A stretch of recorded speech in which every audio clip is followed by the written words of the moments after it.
Programang ito ay rated SPG. Striktong patnubay at gabay ng magulang ang kailangan. Maaaring may masiselang tema, lengguwahe, karahasan, sexual, horror o droga na hindi angkop sa mga bata.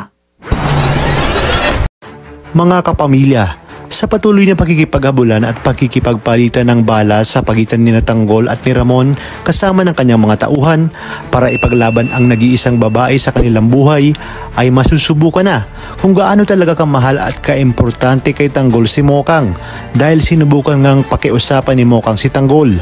Naiwanan na lamang siya, ngunit buo pa rin ang loob ng ating bida kahit na hindi rin sang-ayon si Bubbles. Haharapin na nga ni Tanggol si Ramon ng mag-isa. Magkakapalitan sila ng bala mula sa malayo, ngunit matatamaan ng bala ang isa sa mga fire extinguisher, kaya naman hindi nila makikita ang isa't isa. Magbibitaw ng salita si Ramon na sisiguraduhin niya umanong isasama niya ang lalaki ni Monique sa hukay sa oras na mabawi niya si Monique dito.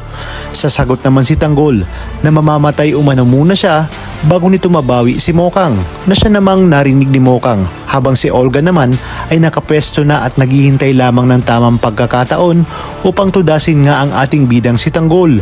Ngunit isang malaking palaisipan kung sino ba talaga ang tatapos sa ating bida.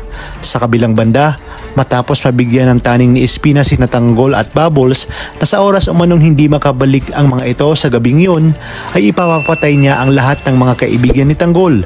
At sa oras na malaman na nakipagsabuatan si Bubbles kay Tanggol, ay wala siyang magagawa kundi kastiguhin nga rin itong si Bubbles. Malulusutan kaya ni Tanggol at Bubbles ang tagilid nilang sitwasyon? Kusa na ngang gagawa ng paraan si Mokang upang makatakas si Tanggol at Bubbles. Sinabi niya sa kanyang sarili na sa buong buhay niya ay napakalaki ng sinakripisyo ni Tanggol, kaya't handa na siyang magsakripisyo sa piling ni Alberto na siya ngang si Ramon.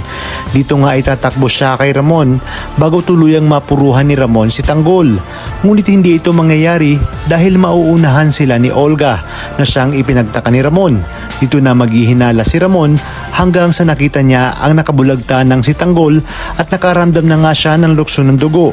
Kaya naman mga kapamilya, pakaabangan natin ang mga susunod na kaganapan dito lang sa pambansang teleserye ng Sambayanan, ang FPJ's Batang Quiapo.